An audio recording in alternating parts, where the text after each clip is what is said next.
This is Jennifer Hale, and you're listening to the Fiveish Fangirls podcast. And, I should go.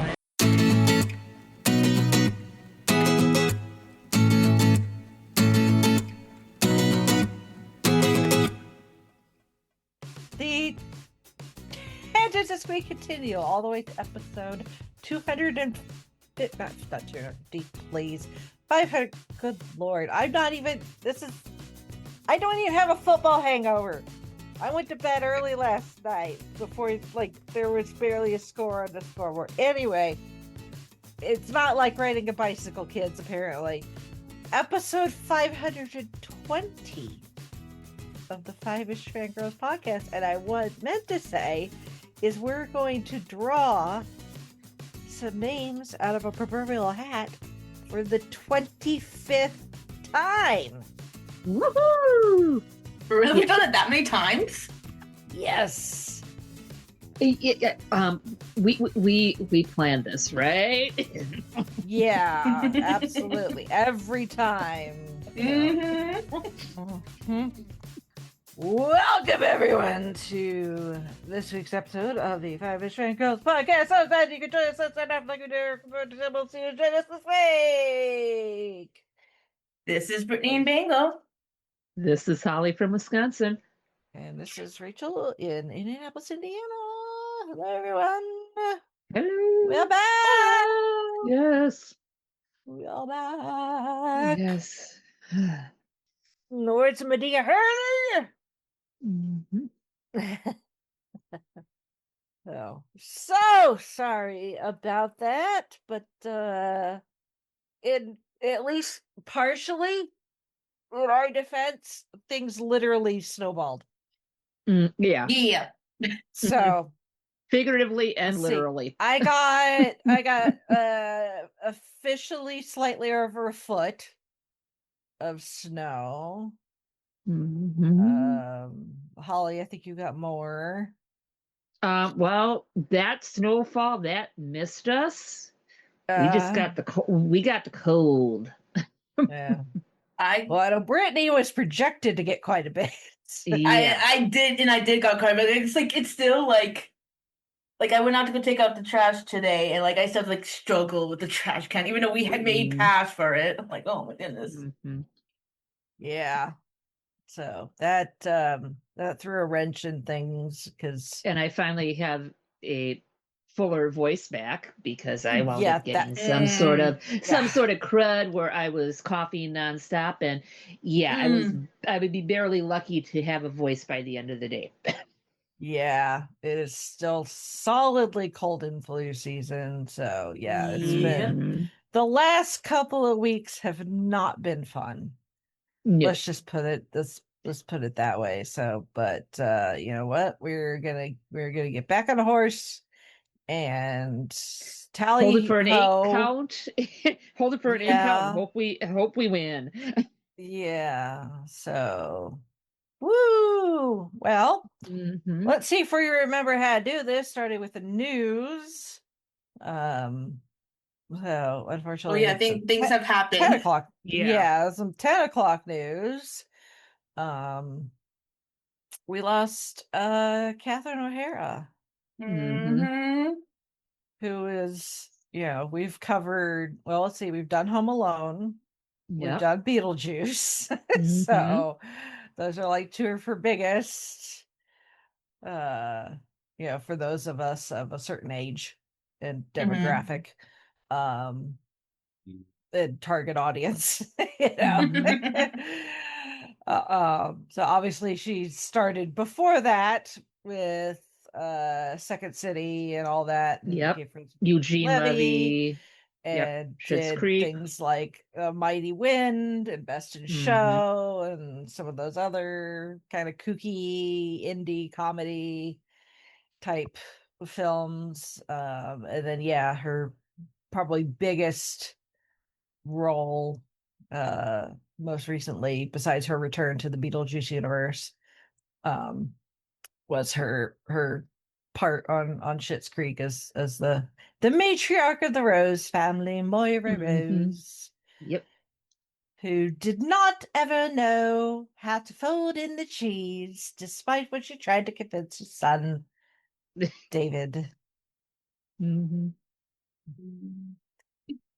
Despite his protestations of her not being a very good teacher in the kitchen, she could not teach him everything, and that included folding in the cheese and her love for her wigs, Mm-hmm. which she loved maybe slightly more than her own children. Schitt's Creek, so funny, so good. Mm-hmm. I've yet to watch it, but I've heard things, so it's been Oh, on my it's so list. good. Yeah, It's good. It's really good. Yeah. Oh, but yeah, it was a big loss Mm-hmm. for a lot of people. Mm-hmm. Like I said, for those of us that's 90s kids, late 80s, early 90s kids, Beetlejuice and the Home Alone movies were Mm-hmm. a big part of our growing up. So, Yep. to see Macaulay Culkin, his Oh, yeah. post, he's like, Mm-hmm. Oh, he right in the considered feels. her, His mom. his mother, which, Mm-hmm. considering his actual parents, that's saying Yeah. something. Mm-hmm. Right. Right. Well, Mhm. and then John Candy, he kind of considered like a second father, Yeah. because all consider, So, and yeah, that's what and really. and Catherine is in the John Candy Mm-hmm. documentary. Yep. If you've What not seen that, it's really good too. what really got me is I saw a couple of things on Facebook where they kind of posted a picture of Catherine O'Hara and John Candy together, or the scene from the back of the bus going Mhm. to home. It's like he's playing her way, he's greeting her with polka music to the pearly gates or something like that. I'm just like, right in the, I mean, all good intentions and perfectly tastefully done, but it's just like right in the Mhm. feels. Yeah. Like, oh, right there. Okay, yeah, Yep. I'm done. Yeah. I'm done. Who's cutting the onions? Where did they come from? Mm-hmm. Yeah. So yeah, it's a shame. Mm-hmm. They have I guess since announced that she died from a pulmonary embolism Mm-hmm. caused by whether it was diagnosed, whether she knew she had it, but she had cancer. Mm-hmm. So, Yeah. which, cancer is a bitch. Mm-hmm. Mm-hmm. We hate cancer. So, Yep. cancer can just take a long walk off a short Uh, pier. yes. Yep. Exactly. Right off of Nakatomi Tower and not come back. Yes, exactly. Exactly. So, yeah, the good news is there's a lot of her work to Mm-hmm. look back on. So Yes. Yep. that is a And if you that is a if you can find any of those SCTV clips, the Second City stuff, it's yeah. they're fantastic to watch. Because even though there was kind of a quasi rivalry between Second City and SNL, I mean the overlap that they had, and then later on with them co-working on projects, cast members working on Mm-hmm. projects together, it's just, I mean, the sheer talent out of both teams back then Mm-hmm. was incredible. Yeah. Now moving on. Uh we have gotten, I mean, the Super Bowl was last night. There were some trailers, not Mm-hmm. really a whole lot. Like, I thought that this is when we'd get our first look at the new Spider-Man, or but or I more get teaser for Doomsday. I mean, Robert Downey right, Jr. but rolled up on X. yeah, there's no Marvel to be found during the Super Oh, Bowl night, but Star Wars, on the other hand, gave yes. us a trailer for The Mandalorian and Grogu, with a I nice little, loved it. Oh, that was so nice cute. little take on the Budweiser commercials, but Commercial. instead of the Budweiser Clydesdales, you got Tauntauns. Tauntauns. I mean, and um and Grogu just doing a fantastic job of, Yeah, you know, okay, yep, I can do holding the this. reins. Names, yep. and, Yep. and then him petting the tauntaun at the end. It's like, okay, gentle, you've learned now from, Babu Frick's species. Be Mm-hmm. gentle. Mm-hmm. Yep. Pardon me. So we did get that. And then but we've got some other trailers since our last since our last episode, including I guess a first proper trailer for Michael, the Michael Jackson bio starring his nephew as the role. Um, so, which again, I'll be really interested to see how this, how, how much they do or don't sugarcoat things. Right. Yeah. Considering All with things. what happened, yeah. Yeah. For Yeah. With a both, lot of things. yeah. I Yeah. mean, family related and then non-family related that still dealt with him. Yeah. Yes. Yeah. So that'll be quite interesting. So, I mean, the soundtrack's going to be banging Oh, of course. at the Yeah, very of least. course. Yeah. So we got that going for us. Mm-hmm. But I'll be really interested to see how much they, like, maybe not necessarily sugarcoat, but because Or this is gonna not quite be maybe hand wave, but not brush right. completely under the Because I rug. mean, I don't think this is necessarily going to be like, it doesn't appear like it's going to be a musical per se, but it's probably going to be more like Bohemian Rhapsody, where the music is actually part of the story, as opposed to like Rocket Man, Right. where they used Elton John songs to help tell the story, and they weren't necessarily like in the order that they were recorded and the like. Yeah.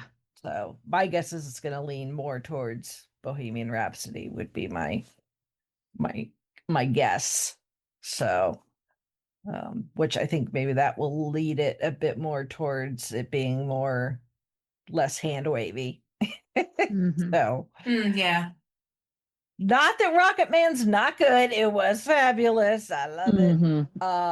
But it did use the music as a way to kind of like, we're not going to tell you exactly what happened. We're just going to use these lyrics to imply something. And you can try to put the pieces together, connect Right. the dots. Yeah. So, but we shall see. And then we got a proper trailer for The Devil Wears Prada 2, which I love when it dropped. And I watched it on YouTube, and then looking at the comments and people being like trying to figure out if Miranda saying that she doesn't remember Andy or Emily, uh if that is Miranda like genuinely not remembering them, or if this is a Miranda thing, like, oh, I know who you are, I just, I care so little about you that I'm going to not acknowledge your existence type thing. So, you'll have to wait and see if but oh, it's gonna be so good though. I hope it's gonna be good. I'm happy to see the gang back together. So I need to rewatch. It's been a while since I've seen it. yeah, I mean, we'll definitely have to talk about. I mean, I read the book like forever ago, way before it was a movie. And the book is quite different, actually. Um, so it'll be interesting to compare the two uh, when we get to that point. So, um, and then in uh, sticking with movies, we do have our Academy Award nominations. Mm-hmm. So with Sinners Lee in the lead with 16 nominations, which is a new record for Wow. an individual movie. Yeah.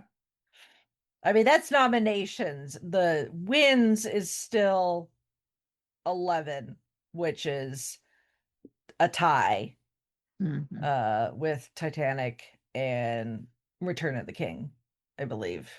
Because it was Ben-Hur, I think, with 10, and then Titanic won 11, and then Return of the King came and it won 11, but it only had 11 nominations, so it won everything it was nominated for. It's been more than 20 years, so forget, at least as far as Return of the King. We're celebrating 25 years of Fellowship of the Ring, so it's been a hot minute if I'm getting my Wow. It's hard to believe it's been that long. my Right? numbers incorrect, so forgive me if I'm slightly off. Um, so yeah, I mean, if Sinners was to win everything it was nominated for, that would be a new record and then some, as far as wins.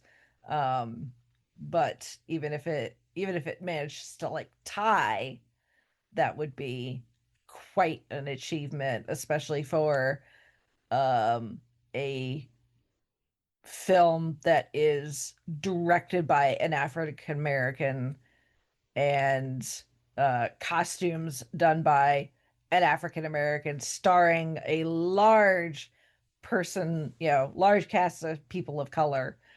Mm-hmm. Um, so, um, but and a number of, you know, the Academy, obviously, yeah. I got a lot to say about what the Academy has done throughout its years. There's a reason I do Gold Standard. Mm-hmm. Yeah, I've literally sat and watched and analyzed in, chronological order the Academy's Uh-huh. decisions throughout Yep. its history. Um, and And how many times have you done the Agents of Shield Nick Fury line while going through some yeah, of I that recognize, stuff? yeah, it's a stupid ass decision, and I've elected to ignore it. Mm-hmm. So, but this year is definitely an interesting spread. As far as nominees, you've got a lot of first time nominees in a lot of the categories. Jacob Elordi for Frankenstein, uh, Tiana Taylor for One Battle After Another. Um, so you got Leo getting another Best Actor nomination. He's already won one, but yeah. um, so I mean, the way things have going, I can't say there's really a whole lot of surprises in there. I know there were some corners of the fandoms that were very, surprised that Wicked for Good didn't get nominated for Diddley. um, I kind of agree. At least I think maybe it probably should have gotten like for costumes and probably hair and makeup. Um, Especially considering uh some of the stuff they did with like the the Scarecrow and Tin Man. Those were all like practical makeup. It wasn't like CGI stuff. So, and obviously, so a lot of Galinda's outfits are just stunning.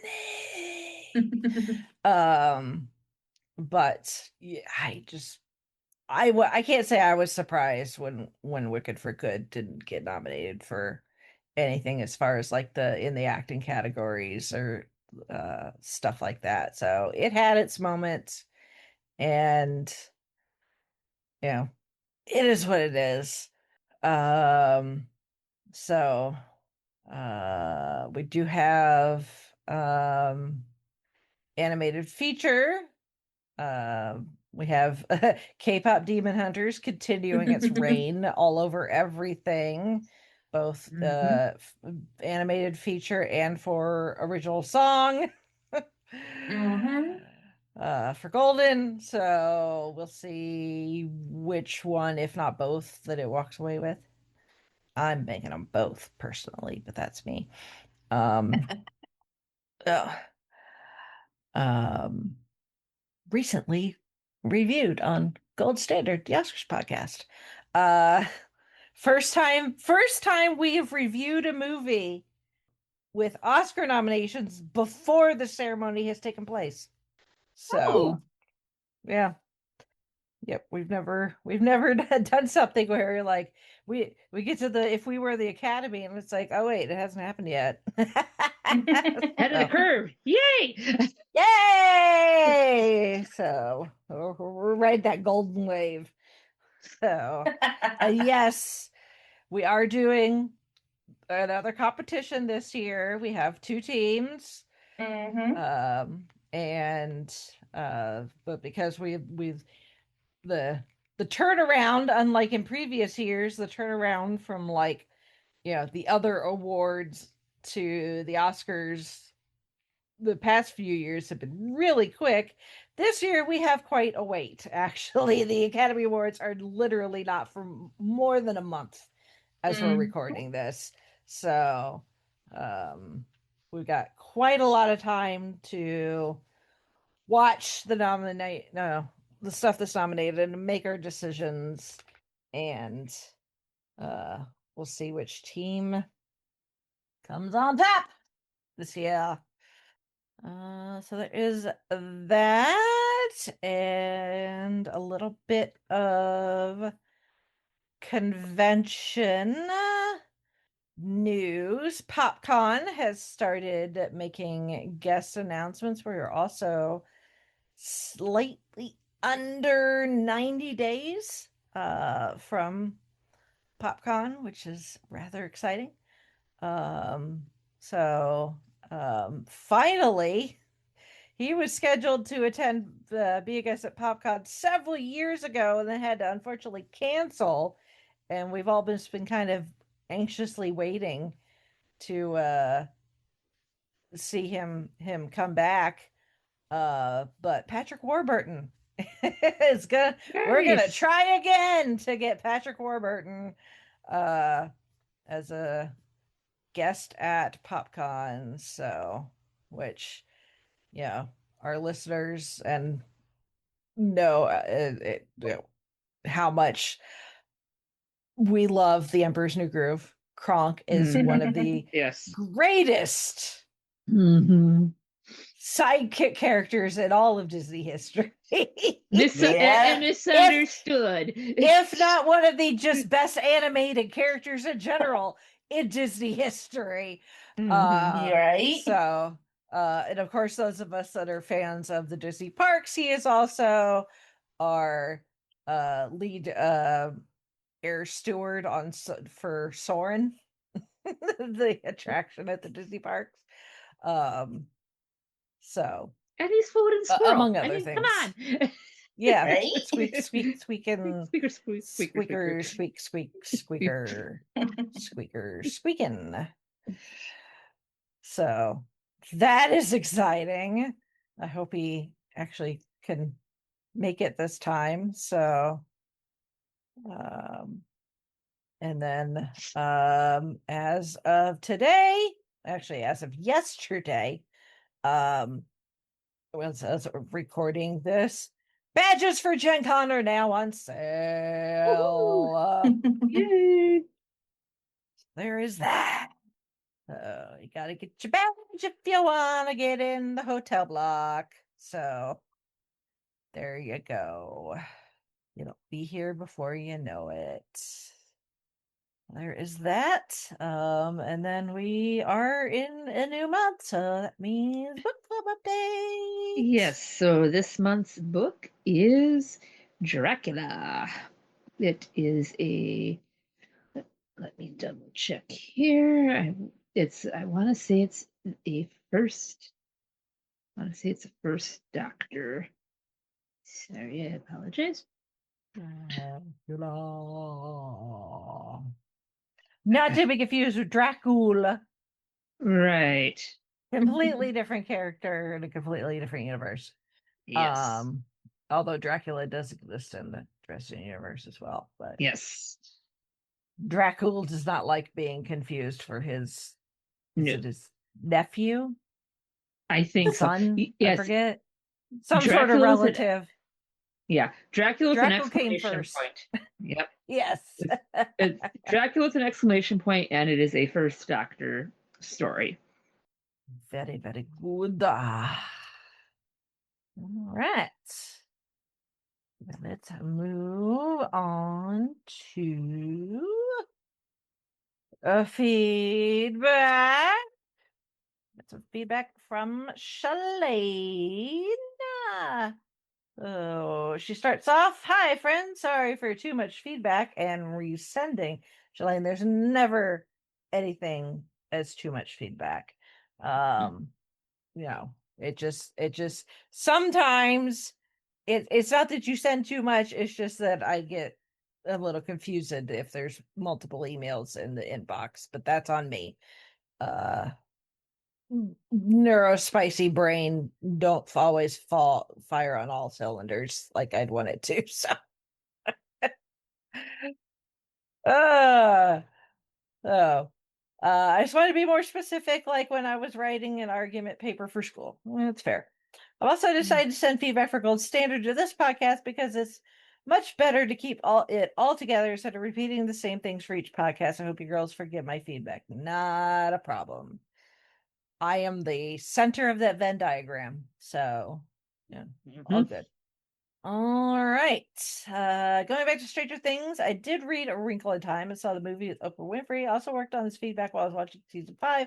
And again, I thought it was either Will who was going to die. I also have the sweater that Robin wore at the start of the season, plus a sweater with WSQK the Squawk, the Hellfire shirt and socks, and some Funko Pops. Yeah. Nice. Somebody I should if I remember to put it in the show notes that somebody has created a squawk radio station nice on YouTube, and it's it's just one long video, but there's no video, it's just audio. But they have done a fantastic job of making it sound like an old school Midwestern radio station. Like, I'm gonna have to check that out because I know for a while there when season 5 was going, a UK online digital channel actually teamed up with Netflix and did a squawk radio station with stuff. Yeah, this is like, I mean, if you read the description, it sounds like it's kind of official. So I don't know if this is like the same maybe they things pulled all the stuff. Yeah, they pulled it and just put it into one long video so you can just listen to it. It's that like would be 5-6 hours long. Makes sense. So, and it's all like all the music is legit. I mean, it's all 80s music. But they also have like ads in there for like the restaurants and other places in Hawkins, and like weather reports, and there's all sorts of like references and Easter eggs to the show as a whole. So it's really, really cool. But I mean, if you just wanted on in the background and weren't concerned about like listening for like Easter eggs and be like, haha, I understand that reference, it would just be like listening to an 80s like a radio station that plays like 80s music. So I mean, it's really cool. Of course, there are songs that have been used in the series on there, of course. But of course, There was a certain Metallica song actually that played earlier today. Yeah, nice. Oh, While I was and at work. So, speaking of Metallica, I think if memory serves, for one of the figure skating routines, one of the countries actually figure skated to Nothing Else Matters and blew that performance out of the water. I have to try to track down nice. the actual performance, but everybody was losing their minds that it was just Very awesome. So nice. yes. Very nice. I like it. Mhm. Me likey. So, but yeah, I'll have to remember to try and put the link to the so you can listen to the squawk yourself. Of course, it is on YouTube, so unless you have an ad blocker going, you're gonna get the YouTube ads interrupting. But whatever. Small price to pay. So let's see. She says throughout the series we had season 1 was middle school, season 2 the arcade, season 3 Scoops Ahoy in the Starcourt Mall, season 5 Surfer Boy Pizza and a little bit of family video, and season 5 WSQK the Squad. Product placement.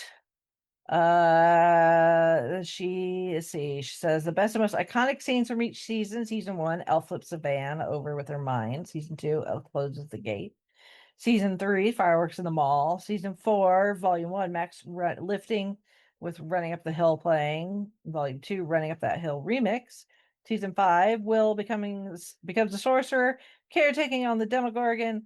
Max and Holly escaping, and then Will telling Max to run while in Vecna's body. Karen taking on the demo dogs, and Will and Eleven taking on Vecna. I definitely got Endgame vibes and Wicked for Good vibes from the Stranger Things series finale. Did you girls hear there's going to be a 2-part documentary about Mel Brooks? I did not. I know that there's going to be a special, I think. I forget who advertised it, where it's going to be. But it's going to be like a tribute to Mel Brooks, and they're calling it the 100. It's either the 99-year-old man or the 100-year-old man, which is a nod to one of his recurring characters from early days in his career. Um, so yeah, because the man is going to be turning 100 this year. I think. uh, which is wild. But hey, Dick Van Dyke just turned 100 too, so yeah. All good. So I'm all for more Mel Brooks stuff. Yeah, the fact that we're getting Spaceballs Part 2 is, fantastic in itself.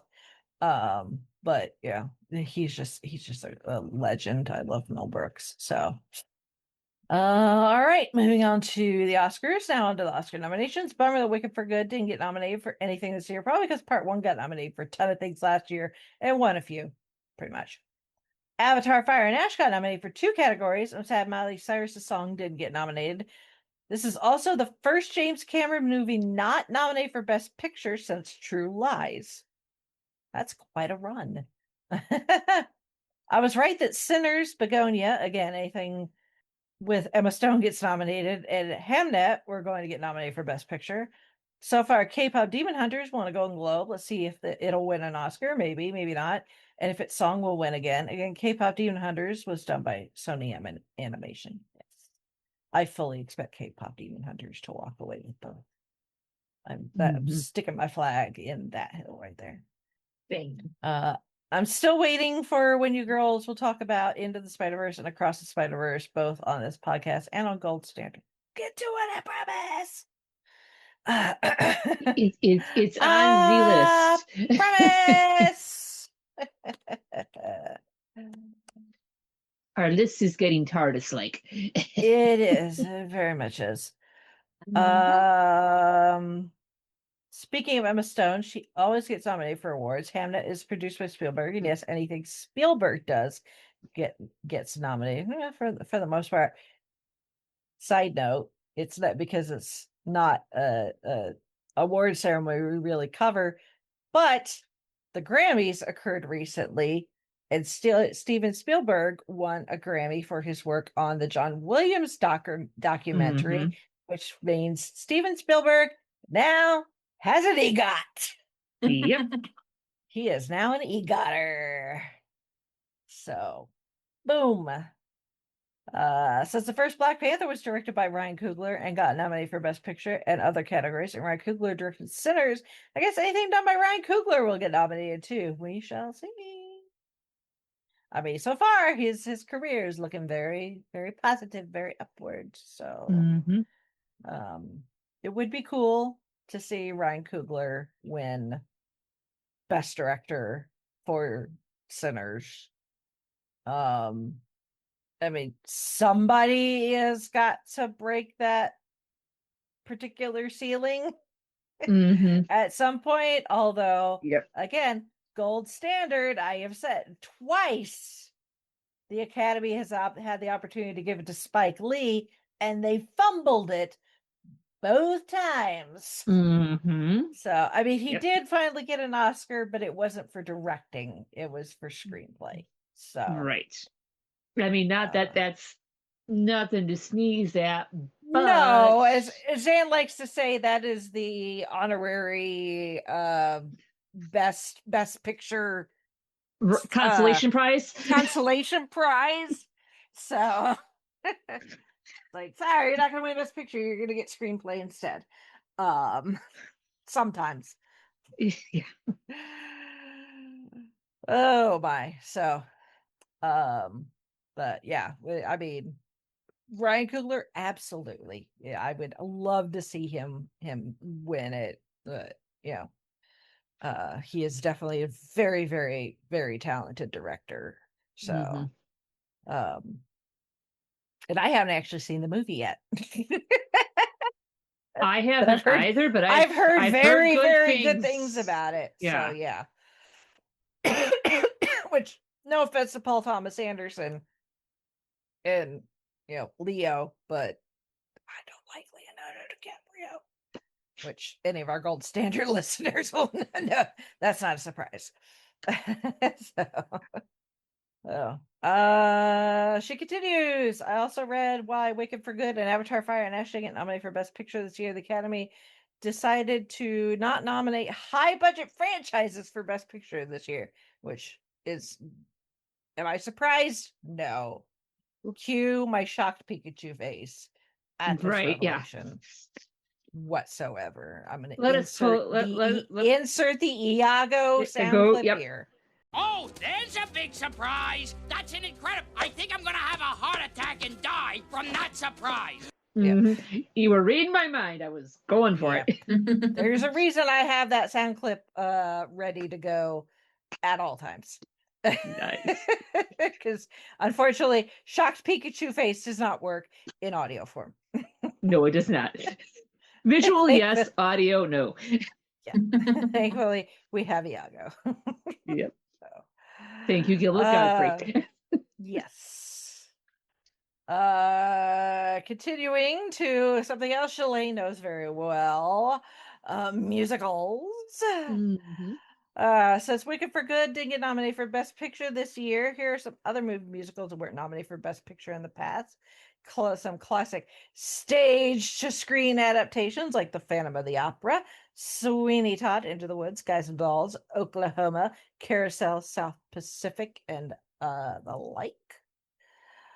More modern or fan favorite musicals like Mamma Mia and Hairspray, The Great Showman, Little Shop of Horrors, and Newsies, The Wiz, Singing in the Rain also didn't make the Best Picture list. Oh, yes. Yeah, go listen to our review of Singing in the Rain for Gold Standard. Yeah. And this, actually. Yes. So, the Academy, I think we had again. a soapbox moment on when we covered it here, too. Yeah. And I think I was good and restrained myself from getting on said soapbox when we talked to Gene Kelly's wife on Gold Standard. So but yes, no, the Academy pulled the trigger just a year too early for Gene. And as far as what film of his should have won Best Picture, but yeah, whatever. Also a few notable outliers like Jersey Boys, which I think Heather might pick for Gold Standard, Annie, The Color Purple, and 2023 Cats. Although that one is probably more remembered for Worst Picture. Yeah, I think. I think you guys might talk. I think you guys might talk about any Rodgers and Hammerstein movie musicals on Gold Standard. I thought also Heather would join you guys when you did Hairspray. It all just depends on availability. So I'm sure we've had guests that would have loved to have appeared on certain topics and just could not make it work as far as when it fell in the schedule versus when they were available. When they were available and when we recorded. So, but yes, I mean Rodgers and Hammerstein, not just their CV, but their legacy as is a double trouble, legendary. So, we need to give them their due. We have a lot of amazing artists and writers and stuff that we need to discuss. So switching a little bit, thoughts on the new upcoming Muppet Show, especially with Sabrina Carpenter as a guest star, which that has since been put out there on Disney Plus, of course. I think it's really good. Honestly, it's the Muppet Show. I mean, it's like they picked up right where they left off. And all it is the celebrities. I mean, even back then, the Muppet Show was who was famous at the time. Yep. Who would be recognizable. And it's the same now with Sabrina Carpenter. I mean, she's totally a big star. She's extremely funny. I think she did a fantastic job. Her chemistry with the rest of the Muppet cast, I think, was fantastic. She has some very funny moments with Miss Piggy. And even now they're continuing it on social media. It's hilarious. I love it. I think Seth Rogen has you could tell he's a big fan and understands what it is he's working with. And I hope, if they can continue with this, I'm interested to see who else they can get as far as celebrities to guest star. So we'll see what kind of pull the House of Mouse can get. So we might start, as we get closer to Doomsday, maybe we'll see some Marvel stars pop up. That would be cool. Possibly. So, again, we got Star Wars as well. I mean, Pedro Pascal just made a nice little cameo at the Super Bowl last night. So. Yeah. And it just so happens that there was a trailer for his new Star Wars movie the same night. Coincidence? I think not. So, but yeah, I hope it continues. And I said this to Chauncey because he started to watch it, but he wasn't done with it. But I said, honestly, if this goes well, I hope that, granted, this is on Disney Plus, it's not on live TV, but still, I would love if variety shows like this would come had back. a resurgence, a comeback. I would love to see things like the Carol Burnett Show and the Sunny and Cher Comedy Hour. Exactly. Come back in some form, in some form or fashion. So it's like I think that would just be a fantastic way to entertain people. So we shall see. Maybe the Muppets will be the trailblazers for a new age. Who knows? But I'm all for it. So, of course, I love the Muppets too. So, she postulates, I'm guessing your girls might not watch or do an episode on Wonder Man since you didn't watch or do an episode on Star Wars Skeleton Crew. Eventually. Mhm. With both of those. So, Yes. Wonder Man, it's not dropping all at once. So, obviously, we need to kind of wait till we have the entire thing. Oh, that's the other trailer I forgot. Speaking of Wonder Man and the MCU, the other trailer I forgot to add to the news. Daredevil Reborn, season 2. Mm-hmm. We got the trailer for that with Jessica Jones. Like we were saying, it wasn't if, but It was when. when. Oh, and again, she steps right in like she never left. She's just like, I hope he can walk, because I'm not carrying you. Yeah. You missed Oh, me? Jessica, I missed you so much. Oh, you're so bitchy. I love it. So yes, I'm so excited. I'm down. I mean, obviously the Daredevil stuff is really good. But yeah, my girl's back. Anyway, so yeah, no, we will give all the cinematic universes their moment. Just it's time. Yes. Time is what it Mhm. is. It's like, especially when they're not giving us like the entire season all up front, to where I can just binge it. Yeah, Mhm. so I'm gonna wait like regular television. How dare they? Anyway, going back to Stranger Things for a couple of or questions. She's like, why? I think she means this in like, why this particular show did it end up with so many delays? The pandemic, then we get season 4, and then the writer strike, and then actor strike, and then finally the series finale. It's just one of those things. Yeah, that's just the way the universe rolled at that time. So I'd be glad that we got it eventually, than not get it at all. It's kind of how we kind of have to look at it, as much as it was frustrating to wait. And I'm sure it's as frustrating it was for us, for the fans. I'm sure it's just as frustrating, if not more, for the cast and the crew and the Duffer brothers. Like we said when we reviewed the final season, they had to make some changes because they knew where they wanted it to go originally. Right. But as stuff got delayed and the cast aged, they realized that they needed to make some adjustments to accommodate the kids suddenly not Pivot. looking like they're preteens anymore. So Right. Yeah. so they had to adjust things and deviate Yeah. from They had their a original few. plan.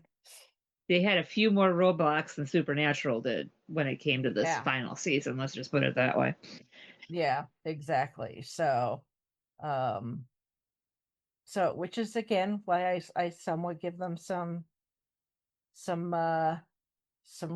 grace when it Mhm. comes to that sort of thing. So because you can't help outside influences, unfortunately.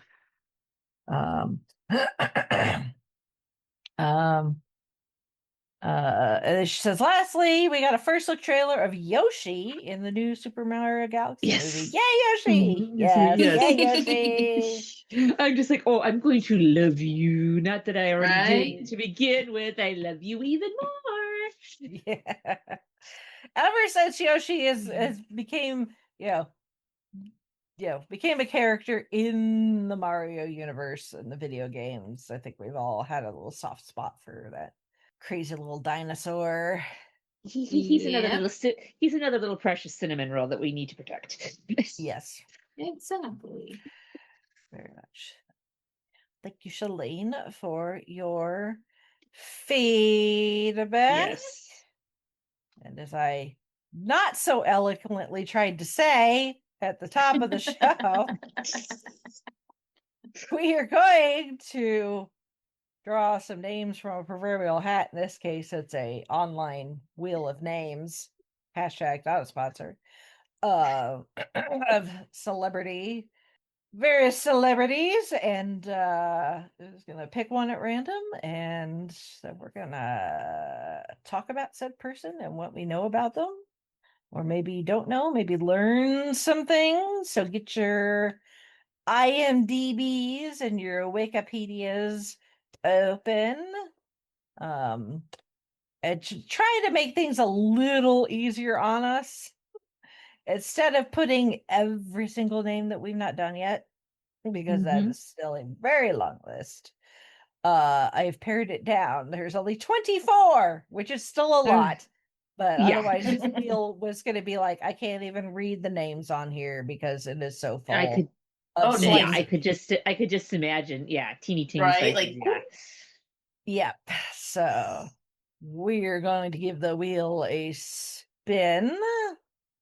And haha, interesting. Okay. So, and for those new, used to be when we drew a name and we literally I drew scraps of paper out of a hat as the list got longer. And it got a little more difficult. They started doing the wheel picker. But when it first started, I'd just pull a name and I would just be like, this is the person. And then we'd talk about them. But at some point, I decided to make a slight game out of it. So I know who has been picked. And now you guys have to figure out who it is. Granted, they do have the overall, the master list to know possibly who it is. True. I'm not sure what I can say. I'm not sure what I could say about this person other than their birthday. Oh boy, it's that much of an easy giveaway. And that they're female. That that I could. They won't give it away immediately. So she was born June 22nd, 1949. In Summit, New Jersey. Do you know where that is, Brittany? I do. Actually. Okay. Yep. All right. Yep. I know who it is. I already Googled the date, but you can keep going, Rach. Yeah. Her mom was an artist. Her dad worked in pharmaceuticals as an executive. She has 2 younger brothers. That's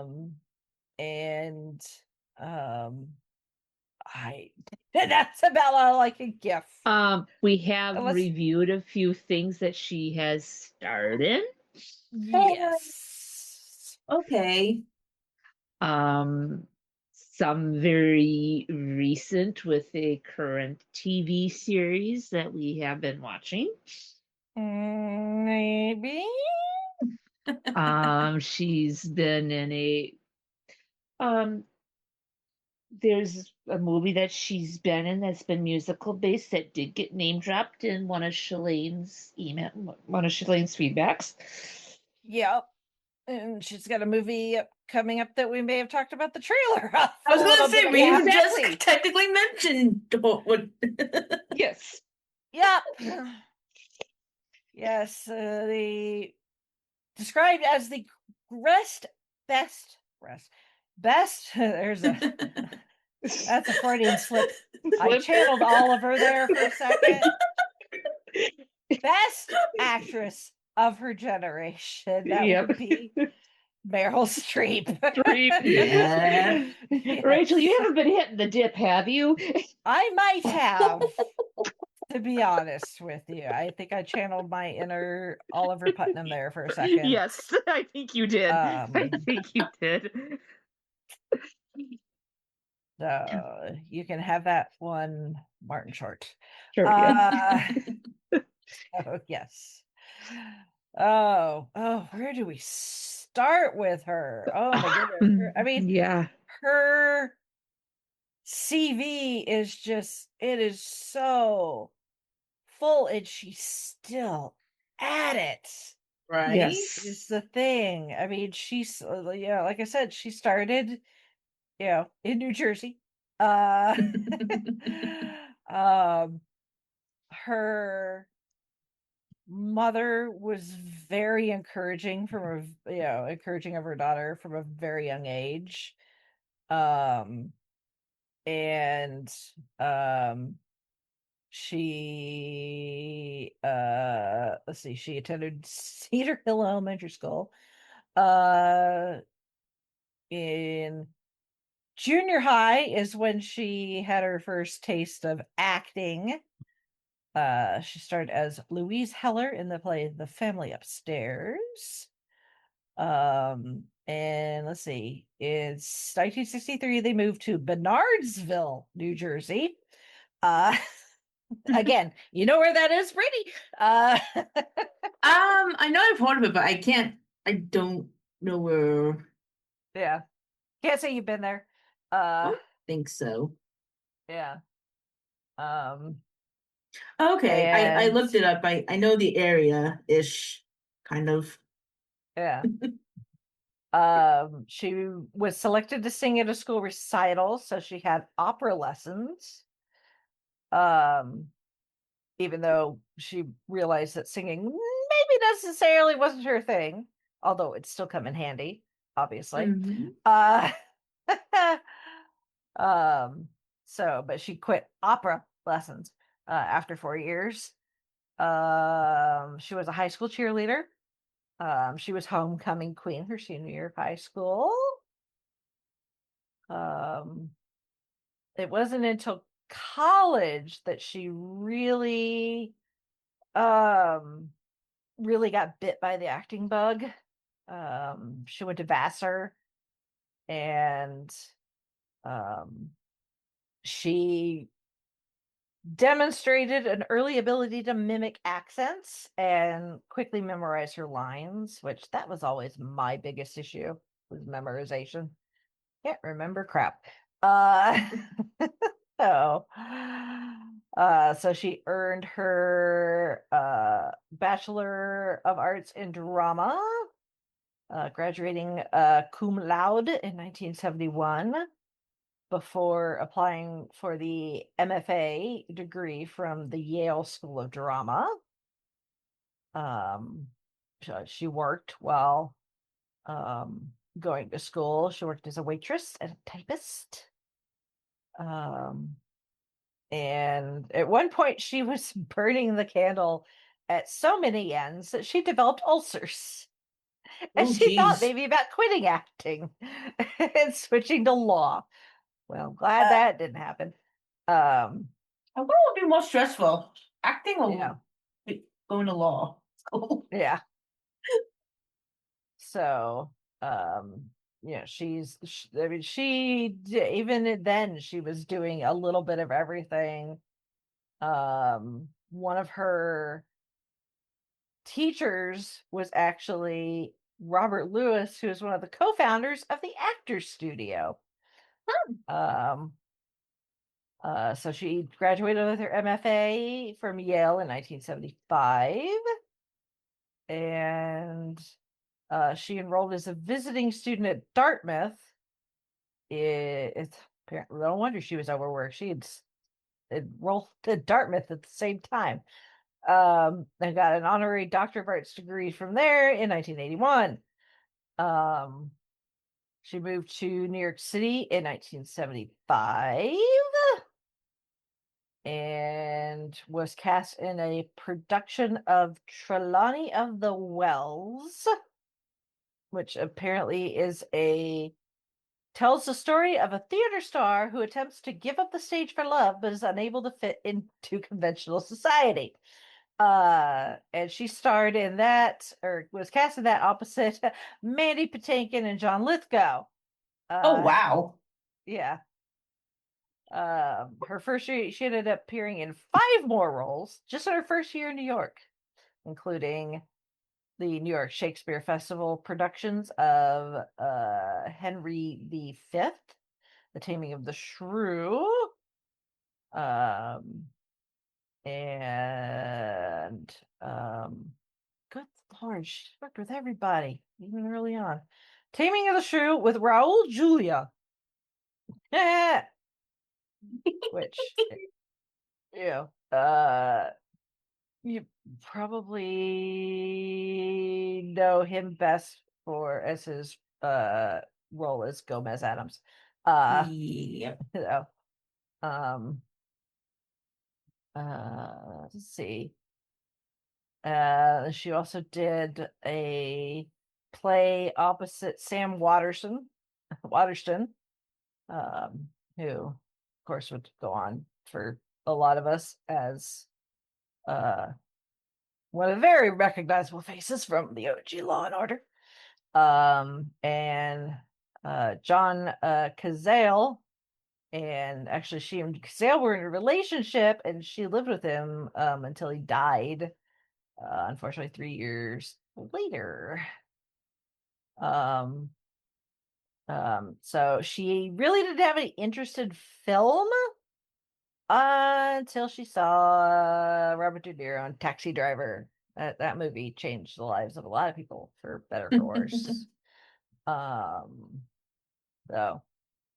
So she decided she wanted to start doing auditions for film roles. So she went, and unfortunately, early on, things did not necessarily go that well. She went to audition for a remake of King Kong that was being done by Agostino Dino De Laurentiis. He was an Italian film producer and businessman. And as she stood there in the audition room, apparently De Laurentiis said to his son in Italian, "This is so ugly. Why did you bring me this?" Thing is, Streep understands Italian. Oh, so she knew exactly what no. he said. So she in turn said, "I'm very sorry. I'm not as beautiful as I should be. But this is it. This is what you get." So Oof. she showed him. Uh, so she continued to work on stage. And got a Tony Award nomination. So that's pretty good. And so her first feature film role came opposite Jane Fonda in the 1977 film Julia. Um, but it was very brief. Very brief. And but it was her stage work that landed her real big break, because Robert De Niro spotted her on stage in a production of The Cherry Orchard and suggested she play the role of his girlfriend in the film The Deer Hunter. And her real life boyfriend at the time, Cazale, was also cast in the film. And we have covered The Deer Hunter on Gold Standards. You can go listen to that review. And it got her first nomination for an Academy Award, in this case for Best Supporting Actress.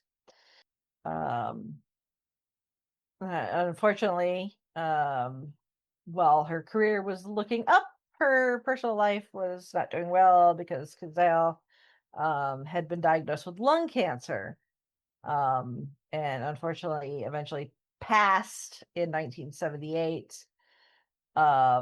And while again she was doing fairly well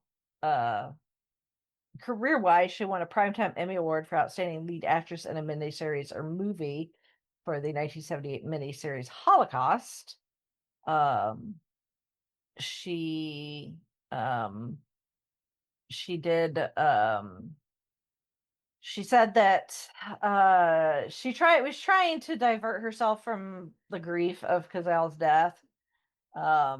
But she said that in some cases she was kind of just on like autopilot.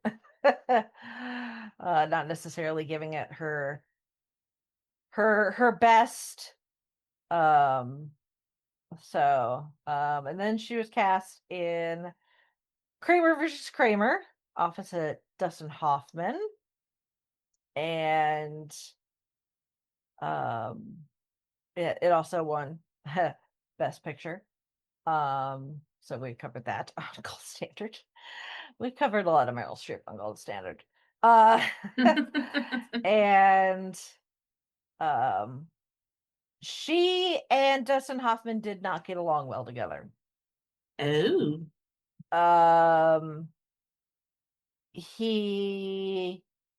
She insisted, or she didn't necessarily insist, but the Robert Benton, the director, allowed her to write some of her own dialogue, and apparently Hoffman objected, probably because he didn't think of it first. Who knows? So, if you, this is one of those things where over the course of time, because this again was the mid to late 70s, so obviously a lot of time has passed. But both Streep and Hoffman have given interviews off and on throughout the years, and so you've got her side of things and his side of things, and the truth is probably somewhere in the middle. But Hollywood legend rumor is that Dustin Hoffman was fully aware that she was grieving and used that to his advantage when trying to get reactions out of her. Because the plot of Kramer versus Kramer is a married couple whose marriage is falling apart. And it is not pleasant parting of the ways. It is very poisonous. Ted, I'm leaving you. Ted, keys. Here are my keys. Here's my American Express card. Here's my Bloomingdale's credit card. Here's my checkbook. I've taken $2,000 out of our savings account because that's what I had in the bank when we first got married. Was this some kind of joke? Here's the cleaning. Here's the laundry ticket. You can pick them both up on Saturday. You have to pick them up on Saturday. Joe, you want to tell me what's the matter? I paid the rent, I paid Joe. the Con Ed bill, and I paid the phone bill, so... Well, you really pick your times, Ted. Well, I'm sorry that I was late, but I was busy making a living, all right? Come on, okay? Can we stop now? So, that's everything. Hey. Hey, enough, all right? What are you doing? Where are you going? Come on, just tell me what I did. That's all. Just tell me what I did that's so terrible. It's not Then you. what is it? It's me. It's my fault. You just married the wrong person, that's all. I can't. All right, fine. Let's just go inside, please. I can't. I tried. I swear. Joanna, please, now, just... I'm sorry. No, don't make me go in there. Please don't make me go in there. Don't make me go in there. We'll just talk. If you do, I swear, one day, next week, maybe next year, I don't know. I'll go right out the window. Oh, please, now, come on now. What about Billy? Their relationship and how they act with each other. The rumor is that Hoffman was fully aware that she was grieving and managed to pick at wounds to get certain reactions out of her in some scenes, which not cool, dude. Not cool.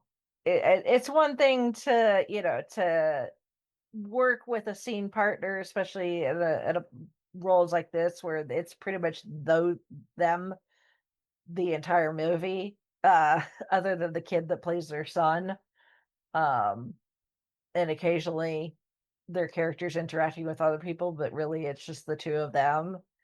And it's one thing to push your scene partner to give as strong a performance as possible, it's another to take something that they're dealing with in real life and messing with it.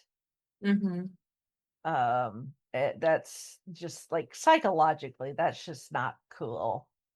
To be honest in my humble opinion. So over time, I want to say that Dustin Hoffman has admitted it probably wasn't the smartest thing to do, but again, this is a long time ago, and depending on when and where you're looking at an interview, you might get different perspectives.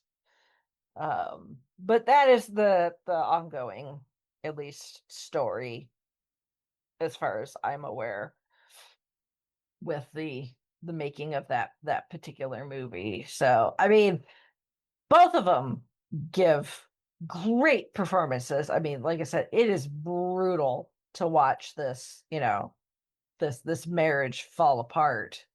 But just knowing what supposedly happened behind the scenes, it's just like, it makes you look at it a little differently.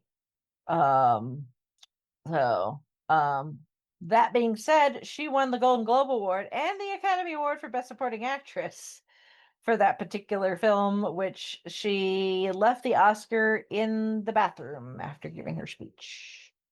I'm pretty sure she got it back. Yeah, it wasn't lesser forever for her never to see it again. But yeah, can you imagine winning an Oscar and be like, "Oh, I gotta go to the bathroom"? She probably had to go from all the excitement and everything. She's probably been holding it, trying to stay in her seat, and then she finally wins, and then she's like, I gotta go to the bathroom. Then she goes to the bathroom and in the hassle of everything, like, oh my god, there's still more award ceremony to go. I gotta get back to my seat. She just leaves her Oscar sitting in the bathroom. So, oh my. Um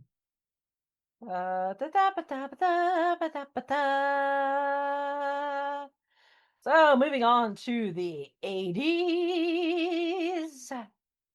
Yeah, here's hoping Rachel can get back. Ooh, Rachel lost Wi-Fi. She lost Wi-Fi.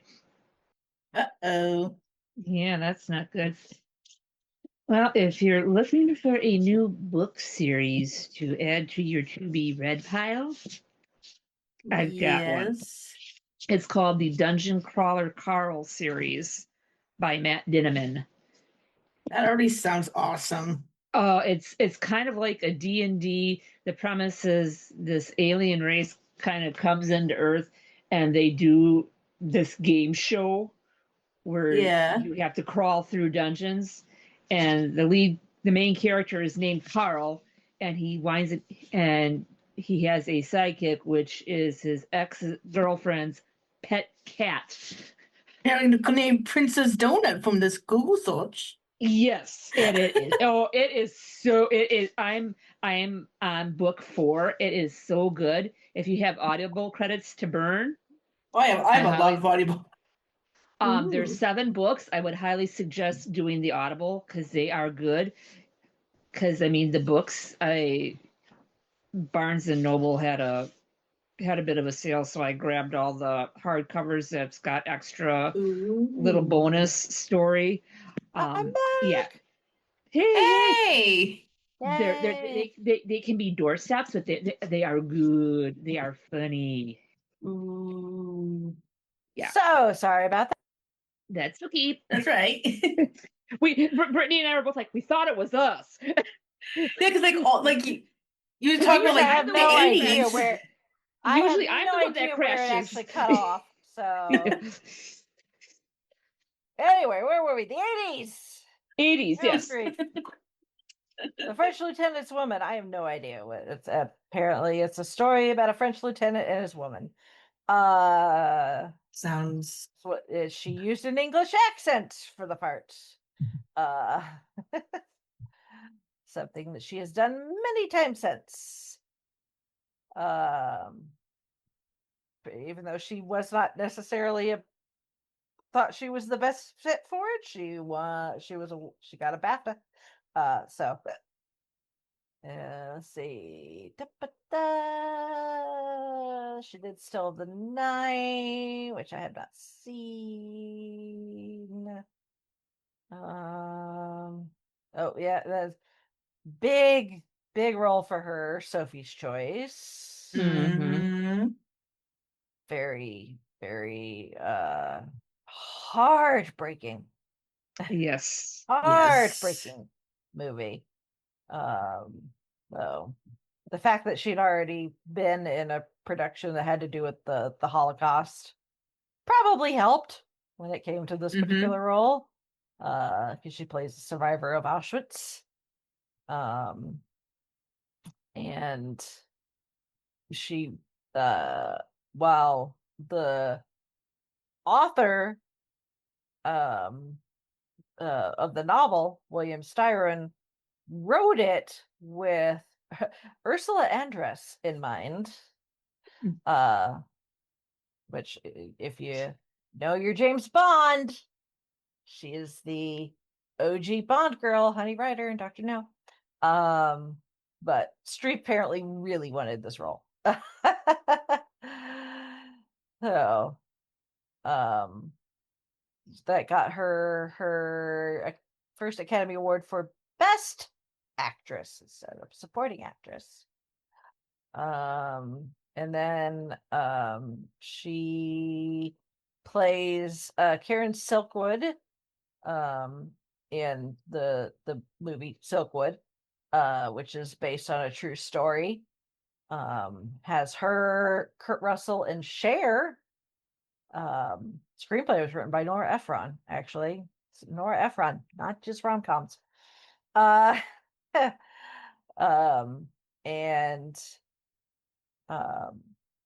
her, I mean, the story of Karen Silkwood is quite interesting, because it's about wrongdoing at a plutonium plant, which, when you're dealing with things like the stuff to make nuclear weapons, you kind of have to be really careful about how you deal with stuff, and the people in charge were not that careful about what happened to the employees at that particular plant. So it's good. It's good.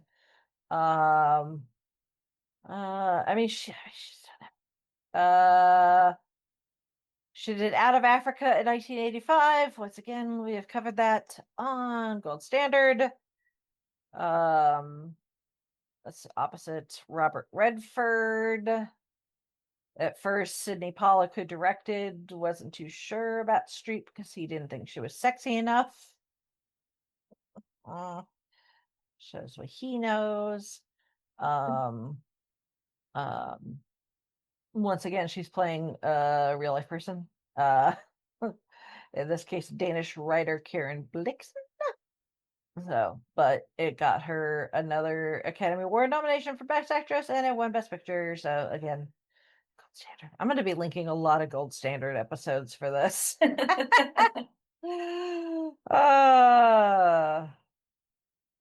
Of course, as her star grows bigger, her demand got bigger. She did as it was, she hit a bit of a slump. So did some movies that I don't think I've ever even heard of. So, although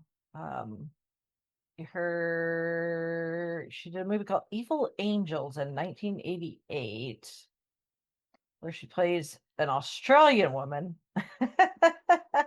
Oh, that's the story of the woman who was convicted of murdering her kid, despite the fact that she claimed her baby had been taken by dingo. Yes. And years later that they realized that actually, yes, her kid had been taken by a dingo. Yes. So I've heard of that. Yep. Yeah. I think the guy who played Grant in Jurassic Park played her husband. Yes. Yeah. Yeah. So that's a strange name for.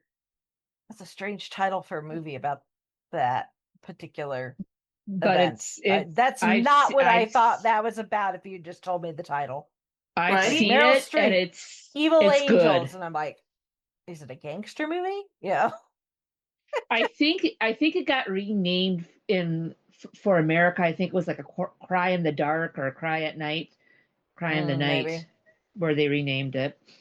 Yeah. Um, But that was the first time she did an Australian accent. Um, and then in 1989, um, she wanted to play the lead role in Oliver Stone's adaptation of Evita. Okay. But she had to drop out. Okay. Yep. I did double check to confirm. It was Evil Angels in Australia, but it was titled A Cry in the Dark everywhere else. Ah, there we go. So, The more you know. yes. Let's see. In the 90s. Again, saw a bit of a slump. She'd been trying to do some slightly lighter things. Because she'd been doing a lot of very serious dramas that weren't necessarily commercially successful. At this point, she was also reaching her 40s, which you know how Hollywood is. Yep. She also wanted to stay in Los Angeles so she could be close to her family. So she knew what she was getting herself into in a way, because in 1981, in an interview, she said, by the time an actress hits her mid-40s, no one's interested in her anymore. And if you want to fit a couple of babies into that schedule as well, you got to pick your parts with great care.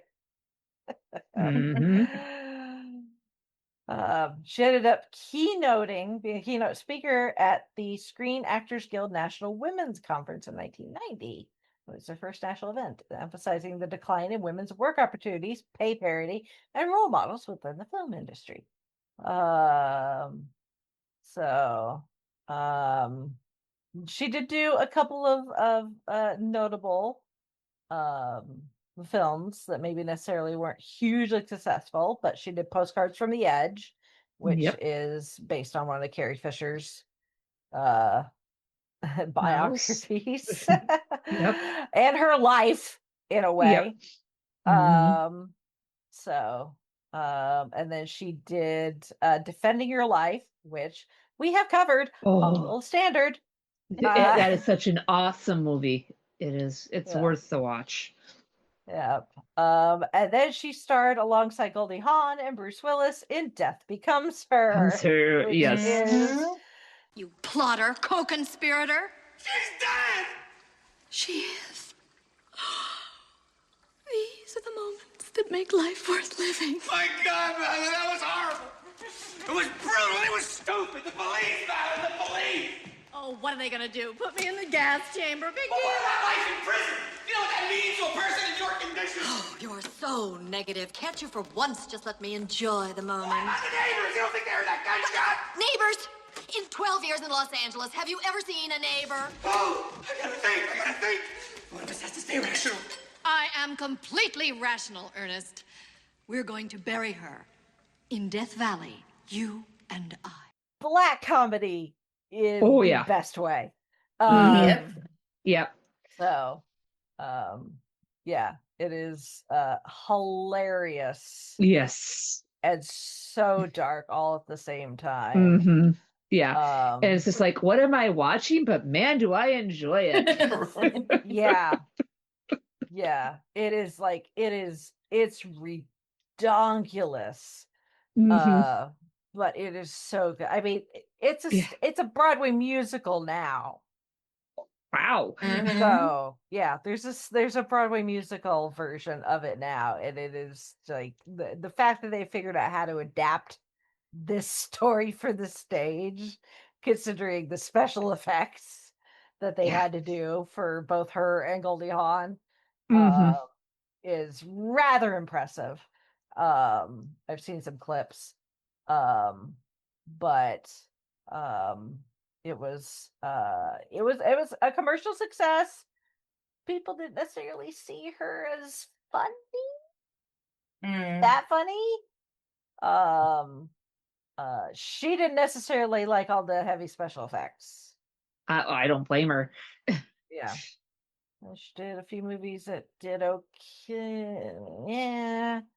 Her most successful film of the decade was The Bridges of Madison County. Uh, Alongside Clint Eastwood, who also directed. So, I've never actually seen it. I don't really care to be honest. With you. So, it's one of those romantic drama films. It's just like, not and my I think it kind of I thing. think it also So, brought up the resurgence of the covered bridges. yes, I could be wrong. which we have those all over the place. Especially, we have several here in Indiana. Actually, we have our own covered bridge festival every year. Oh, cool. Yep. Again, not really anything really notable jumping out at me, or as things I recognize. So, 2000s, because the woman does not stop. She has a voice cameo in Steven Spielberg's AI Artificial Intelligence. She co-hosted the Nobel Peace Prize concert with Liam Neeson. She returned to the stage for the first time in more than 20 years in a revival of Anton Chekhov's The Seagull. Oh wow, that starring. Yeah, it was directed by Mike Nichols. It was directed by Mike Nichols and co-starred Kevin Kline, Natalie Portman, John Goodman, Marcia Gay Harden, among others, and Philip Seymour Hoffman. Good Lord. She did Adaptation, which was a Spike Jonze comedy drama. With Nichols, also co-starred Nicolas Cage.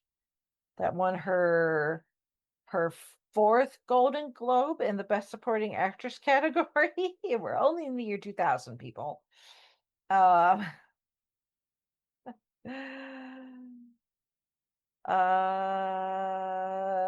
see. Oh yeah, she was in The Hours, alongside, which also starred Nicole Kidman and Julianne Moore. Which again, we've covered on Gold Standard. And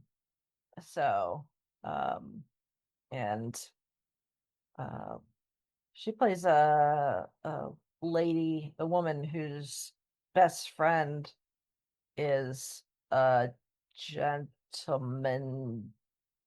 He dying of AIDS or cancer. AIDS is. So let's see. She would star in the HBO adaptation of Angels in America. Again, Mike Nichols at the helm, also starring Al Pacino and Emma Thompson, among others. Received her second Emmy and fifth Golden Globe. She was in the remake of The Manchurian Candidate, co-starring Denzel Washington. She played Aunt Josephine in Lemony Snicket's A Series of Unfortunate Events alongside Jim Carrey. Oh, that's right. Yeah. Let's see here.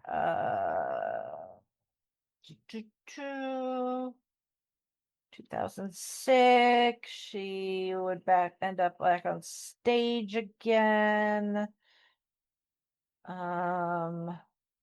She did Prairie Home Companion.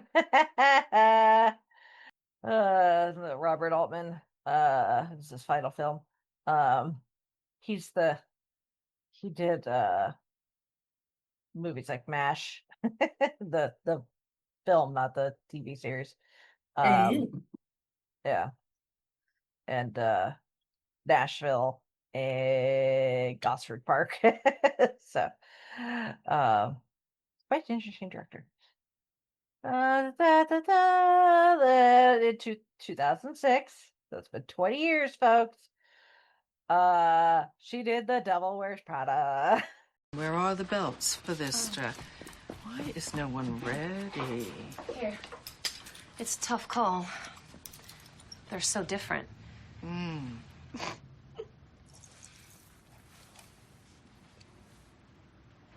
Something funny?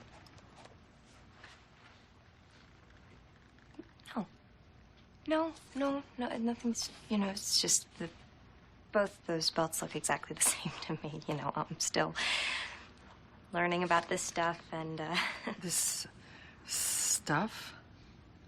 Oh, okay. I see. You think this has nothing to do with you. You go to your closet and you select, I don't know, that lumpy blue sweater, for instance, because you're trying to tell the world that you take yourself too seriously to care about what you put on your back. But what you don't know is that that sweater is not just blue. It's not turquoise. It's not lapis. It's actually cerulean. And you're also blithely unaware of the fact that in 2002, Oscar de la Renta did a collection of cerulean gowns. And then I think it was Yves Saint Laurent, wasn't it, who showed cerulean military jackets? I think we need a jacket here. And then cerulean quickly showed up in the collections of 8 different designers. And then it filtered down through the department stores and then trickled on down into some tragic casual corner where you no doubt fished it out of some clearance bin. However, that blue represents millions of dollars and countless jobs. And it's sort of comical how you think that you've made a choice that exempts you from the fashion industry when in fact you're wearing a sweater that was selected for you by the people in this room from a pile of stuff.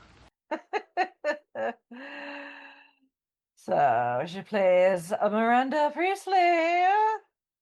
Very, for legal reasons, very loosely based on Anna Wintour.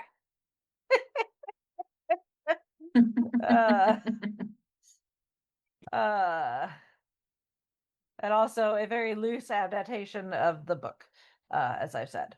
So although she is fabulous in the role, so good. So again, I'm excited to see her become Miranda again 20 years later. I can't believe it's been 20 years. Good gravy, McGee. Like...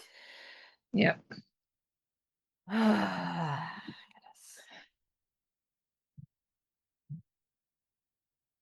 Oh, let's see, what else did she do? Oh, well, of course, 2008. Mamma mia, here I go again. We got to see her sing and dance alongside Amanda Seyfried and Pierce Brosnan and Stellan Skarsgård and Colin Firth. I forgot how big of a cast that movie had. Yes. So, yes. at the time, it was her highest grossing film to date. Oh, wow. At box office receipts of $602.6 million. So, yes, that's quite a bit of coin. Yeah, and she got nominated for another Golden Globe. And then just to go the opposite end of the spectrum for Mamma Mia, then she did Doubt, where she plays a nun at a Catholic school. And that had 1960s. Philip Seymour Hoffman in it, if I remember correctly. Yes, Amy Adams and Viola Davis. Yeah, it is dark. Mm-hmm. So yeah. She played Julia Child in Julie and Julia. Oh, that's such a good movie. Again, Amy Adams. And co-starring with Stanley Tucci. So once again, Meryl Streep, Stanley Tucci. And although it's based on a true story,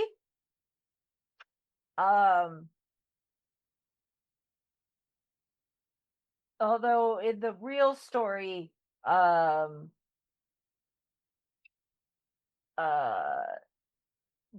real life Julie, well, she did set out to do, exactly what it was to make every recipe in Julia Child's huge Mastering the Art of French Cooking cookbook.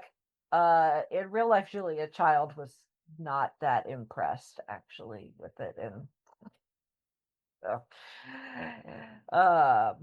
but Meryl's performance in here is rather good. And she and Stanley Tucci have fantastic chemistry together. So I think that she did a fantastic job as Julia Child, all things considering. So ba, ba, ba, ba, ba, ba, ba, ba. Let's see. She did get her she got Golden Globe Award for speaking. She got a nomination for the Golden Globe Award for Best Actress, Motion Picture, Musical, or Comedy for both Julie and Julia and It's Complicated, which she did the same year. She won the award for Julie and Julia, and also got her 16th Oscar nomination for it. So, in 2011, she did The Iron Lady, where she played Margaret Thatcher.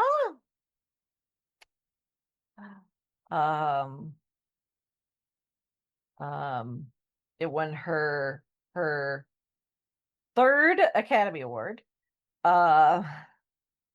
Although people who knew Thatcher did not like her portrayal, they thought it was inaccurate and biased. So. Let's see what else.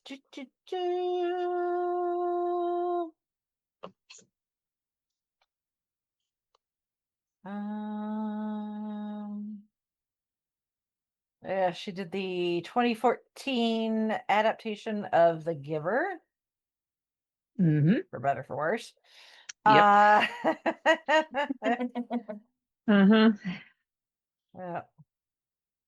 It didn't do very well. No. And then once again, she got to stretch those singing chops by appearing in the Disney film adaptation of Into the Woods, directed by Rob Marshall, where she plays a witch. Mm-hmm. Oh. Let's see, what else is she? Good Lord, the woman does not stop. Seriously. Like it's like when we done it was like one of the last times we did this, and Michael Caine popped up, and it's like, good Lord, take a break so we can stop talking for a second. No way.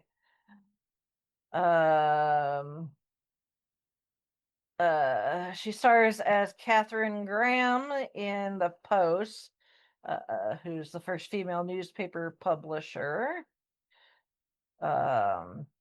which centers around the Evening Post, the Washington Post, and their publication of the Pentagon Papers in 1971.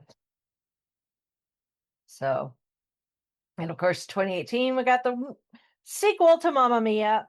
Mamma Mia, Here We Go Again, where she has a smaller part, to play. She's also in, yes, of course, she's in Mary Poppins Returns. Oh yeah. Where she turns turtle.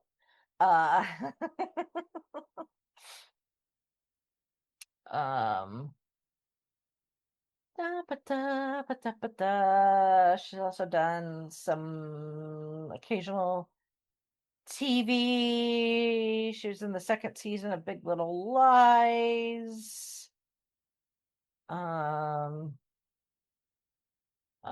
She's also Aunt March and Greta Gerwig's Little Women. Ba, ba, ba, ba, ba, ba. Oh yeah. Good. God, this movie was so. Oh my. She was in Don't Look Up in 2021 with Leonardo DiCaprio and Jennifer Lawrence, among others. She plays the President of the United States. And oh, she's ridiculous in it. In a good way. I mean, the woman can be funny. Here's the thing. Yeah, she can. Meryl can be funny. It's just she's not going to be funny in the same way like a Jim Carrey is going to be funny. Right. Yeah. But she can be funny. Oh yeah. Her delivery is fantastic. Yeah. So she's kind of ridiculous and Don't Look Up because of her take on being president of the United States, considering the circumstances in it. So it's not bad. And then of course 2023 she makes her appearance at the Arconia as Loretta in season 3 of Only Murders in the Building, where she's been coming back ever since. Which she has received more nominations and won a Critics' Choice Television Award. So, and in 2025, she was in the Saturday Night Live 50th anniversary special, the one and only time she's appeared on Saturday Night Live in its 50-year history. Oh wow! That's surprising. You would think she'd have been on there earlier. Yeah. Right. Yeah, you would think so. She's in. Kate McKinnon has this recurring character named Colleen Rafferty, who has supposedly been abducted by aliens and has the most ridiculous, outrageous stories telling him to like the Men in Black, like the government. And Meryl plays Kate McKinnon's character's mother. The apple does not fall far from the tree. It is hilarious. So, she is, again, she's still at it.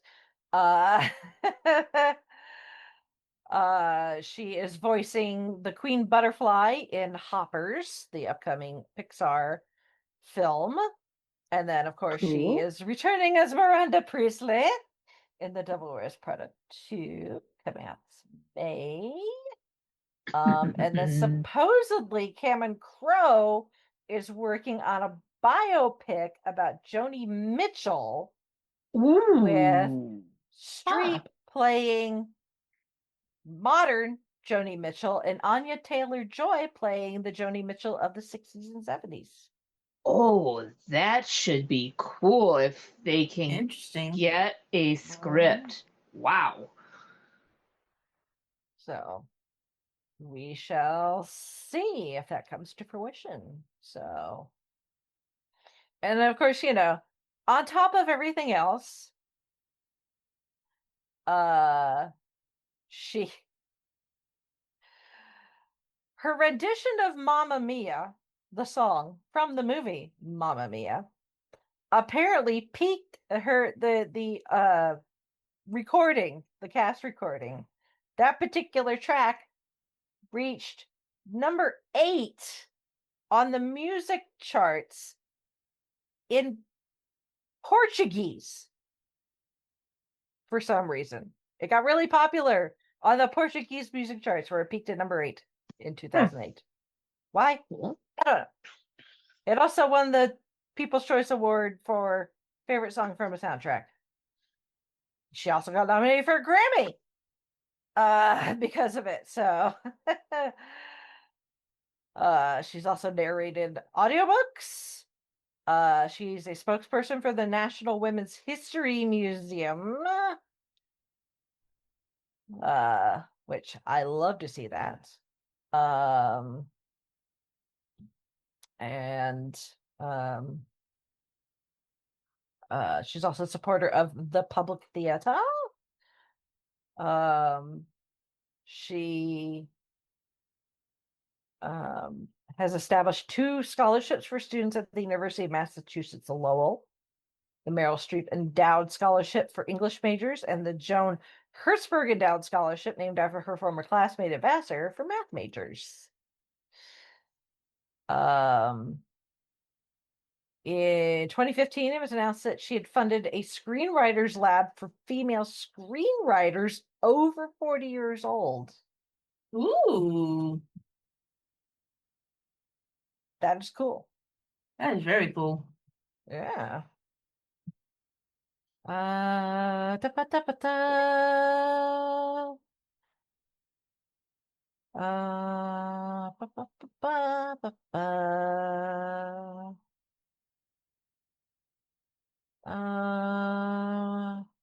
For she's very outspoken about things that she believes in. She does not hold back. So she's received a Kennedy Center honor.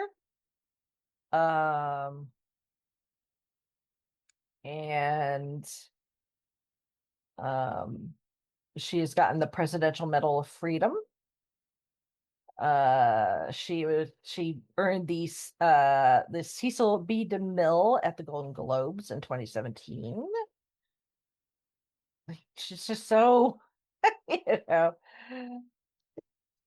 she's so talented and so chameleon-like. As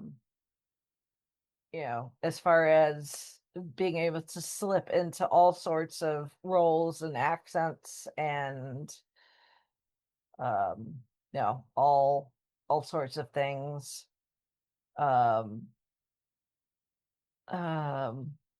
So obviously her personal life, she's tried to keep that as personal as possible, but obviously her relationship and loss of John Cazale in the 70s was well known, especially because of what happened with the filming Kramer versus Kramer. She ended up marrying artist and sculptor Don Gummer 6 months after Cazale died.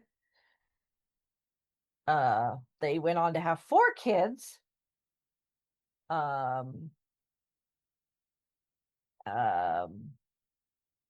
Henry is a musician. Mary is an actress. Grace is also an actress. And Louisa is also an actress. So all kind of in the business.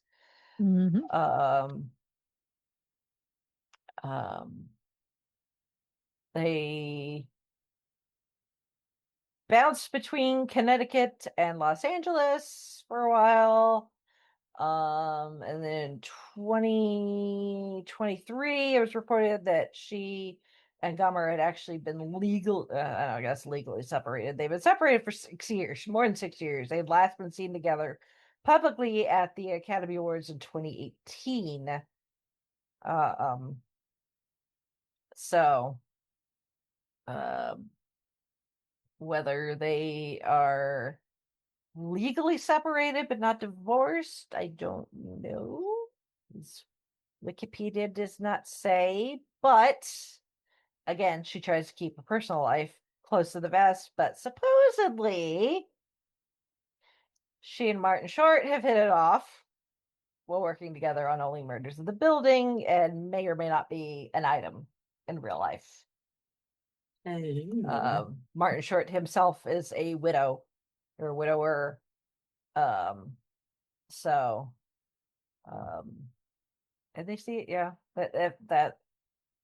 If that's the case and they're happy, more power to them. So I think it's fantastic that you can find romance and love even at what many would consider an advanced stage. Mm-hmm. So kudos to them if the rumors are true. She was good friends with Carrie Fisher and is actually Billy Lord's godmother. Very cool. And yeah, like I said, she's still at it. So let's see here.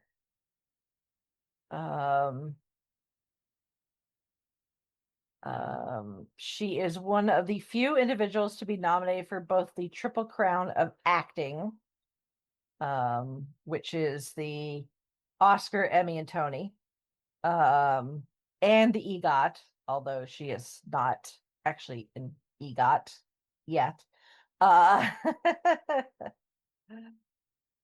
Just because she does not have that Grammy yet, or Tony. She's a half an EGOT.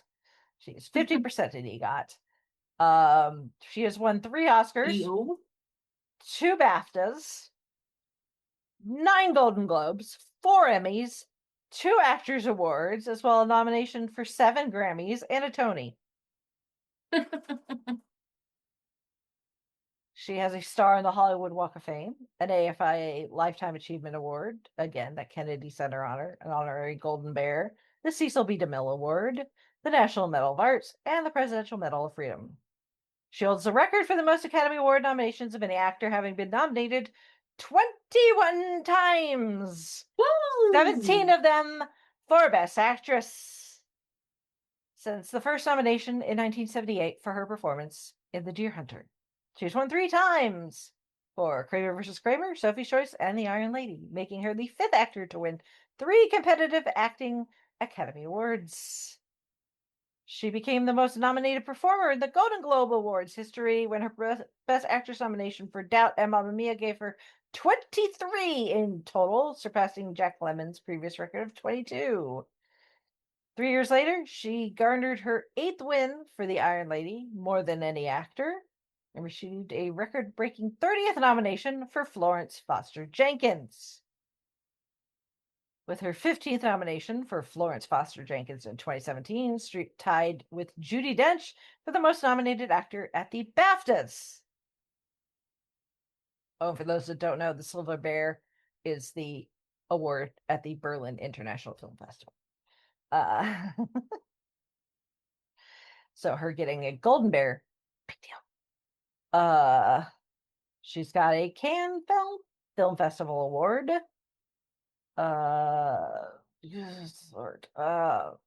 Yeah, she has been nominated for an Oscar at least once in every decade since she started. Dang.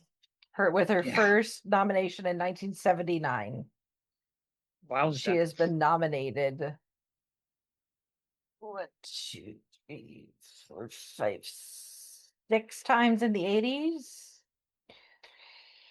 3 times in the 90s. 1, 2, 3, 4, 5 in the aughts. And since 2010, 1, 2, 3, 4, 5, 6 more times. So wow. Yep. I loved working with Meryl Streep. First, I worked with her on Silkwood. Alice Arlen and I did a script for her. Meryl did Karen Silkwood and the Polish person and the Danish person, blah, blah, blah. But the true stretch, if I do say so, was playing me in Heartburn. I highly recommend having Meryl Streep play you. If your husband is cheating on you with a car hop, get Meryl to play you. You will feel much better. If you get rear-ended in a parking lot, have Meryl Streep play you. If the dingo eats your baby, call Meryl. She plays all of us better than we play ourselves, although it's a little depressing knowing that if you went to audition to play yourself, you would lose out to her.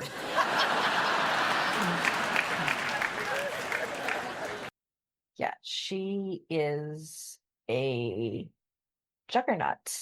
And those are like the big awards, the ones that people would recognize, when you name drop them. But it's like, she's been nominated and or won at things like Telluride, the Toronto International Film Festival, the Women's Image Network Awards, even the Teen Choice Awards.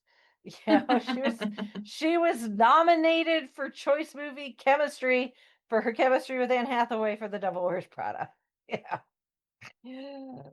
The Saturn Awards. The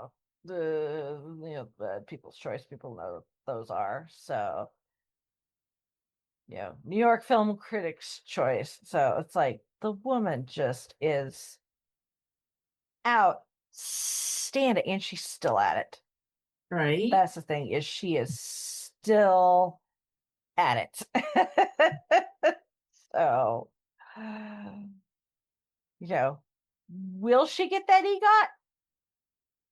Who knows? It's always a possibility. You can win the Grammys for not necessarily singing.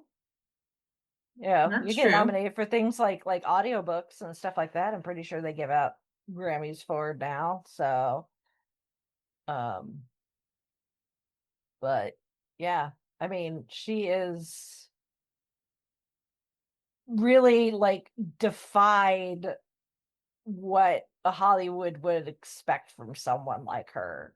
She does not fit, the classic Hollywood actress look, but she is quite beautiful in her own way. Not bad for a girl from Jersey. Nope, not at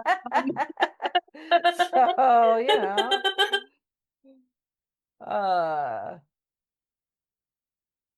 It's she's not, people may have thought she wasn't necessarily pretty enough for Hollywood.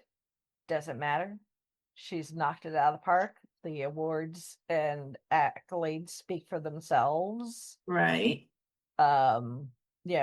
She has worked, when she started, that very first, major role, the Deer Hunter was, let's see, that was her first not Academy Award nomination, that was in 1978. So, she would have been not quite 30. So, she'd been doing a lot of stage and stuff beforehand, but she didn't really make it big in Hollywood till she was almost 30. And as she even quoted herself, by the time you hit 40, Hollywood really doesn't want a whole lot from you, which if that had been the case, her career would have been very short. It would have lasted 10 years. And that's it. But instead, she is still at it, for over 50 years. So the woman is 76 years old. So, I say I think she's defied expectations. I think she's taken all those Hollywood expectations and shoved them right out the window. Bye-bye.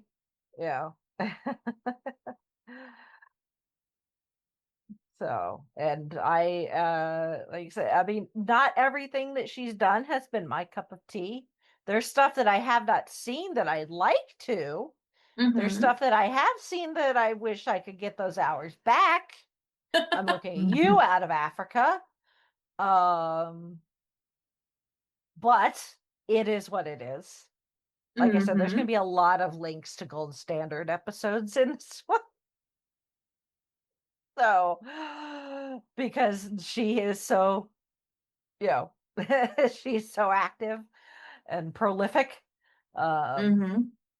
So, and I'm sure we are not even done covering stuff she's done for Gold Standard and for this podcast as well. Like I said, we need to do the Double Wears Prada. So, but we'll do that when we get closer to the sequel. So, but yeah, that she's pretty awesome.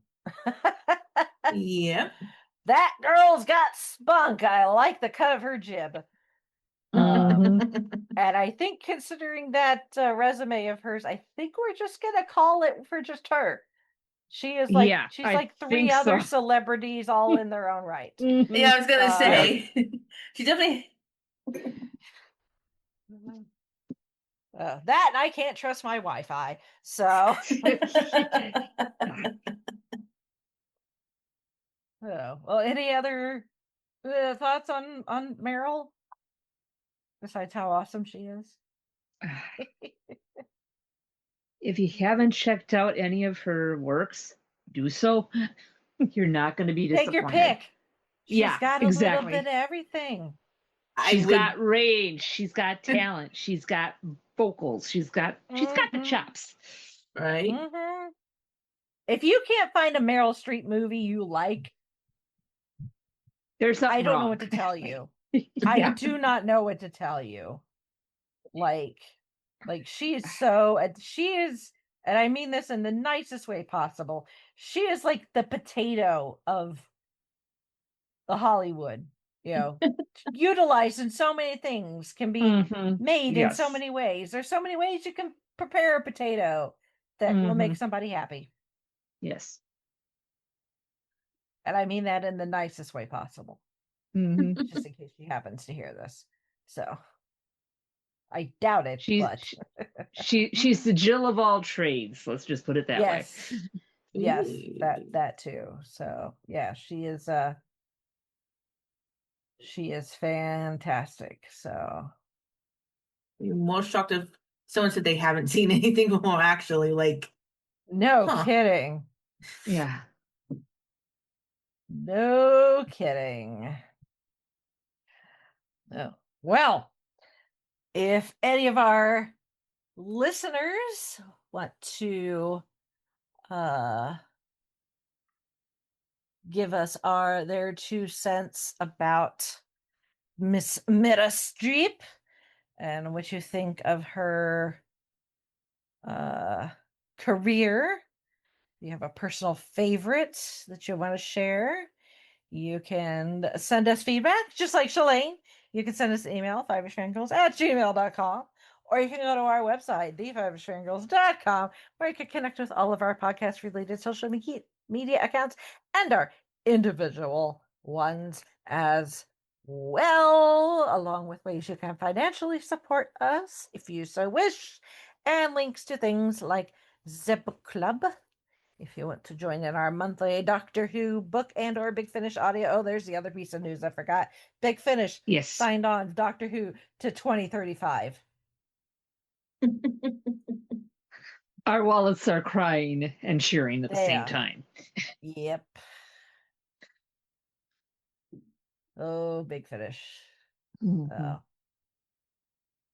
Speaking of which, I need to figure out which one we're going to do next. I was going to say, we have one coming up that we still don't know. Yeah. It's going to be 6 Doctor, but there's still so many to pick from. So, I see. Well, we know which one it's not going to be because you don't want to listen to it yet. She's dragging her feet on that one. We are not doing that one for a very long time if I can help it. I mean, but that still leaves a lot to do. So, and it's not gonna be that, and it's not gonna be Zagreus. I can tell you that much. But that still leaves a lot. Thank you. Zagreus is going to take some time to prepare for, and it's really probably more appropriate for like Halloween. Yes. Should be like never mind. I had a thought and I lost it. Yeah, like that's gonna require like some homework. So homework and a possible flow chart if memory serves. Yeah, it's been a while since I've listened to that one. Yeah, it's like I know that voice, but wait, who are you at the moment? It's like, right? Exactly. Sneaky. Anyway, so yeah. Doctor Who, all the fun stuffs. Minor spoiler for next week. Big Finish, Sixth Doctor, which one? I don't know. I may have to make my own wheel and just let the wheel pick. Gonna tell us Sunday night, like, hey, you're listening to this right tomorrow. You're gonna give us a little lead time, aren't you? Yes, I will. I promise. Thank you. I will give you some I will let you know. You will. We tease, we kid. Anyway, I need to go eat dinner because I'm very hungry. It's been a while since lunch, even with the snacks. So yeah, fun things ahead. Did I mention my birthday's next week? Hence the Big Finish, if that wasn't a clue. But we'll talk more about that next week. So anyway, I think we have successfully at least got the horse out of the barn. Not running the Derby yet, I don't think, but we're on a good solid trot, I think. Yep. Metaphors. We're not getting sidetracked by any oats or other snack variety. Yep. Metaphors are hard. So with that, I think we're gonna sign off for this week. This is Brittany and Bango saying goodnight. This is Holly from Wisconsin saying good evening. And this is Rachel in Indianapolis, Indiana. Florals for spring. Groundbreaking.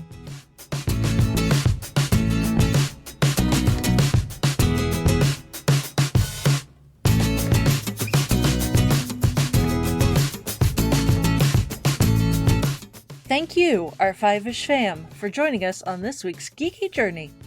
If you enjoyed the show, don't forget to subscribe, rate, and review. Stay connected with us on our website, thefivishfangirls.com, and follow us on most social media with @FivishFangirls. Plus, check out our nonprofit, Fangirls Give Back, to see how we're making a positive impact in our community. Until next time, stay nerdy and let the squee continue.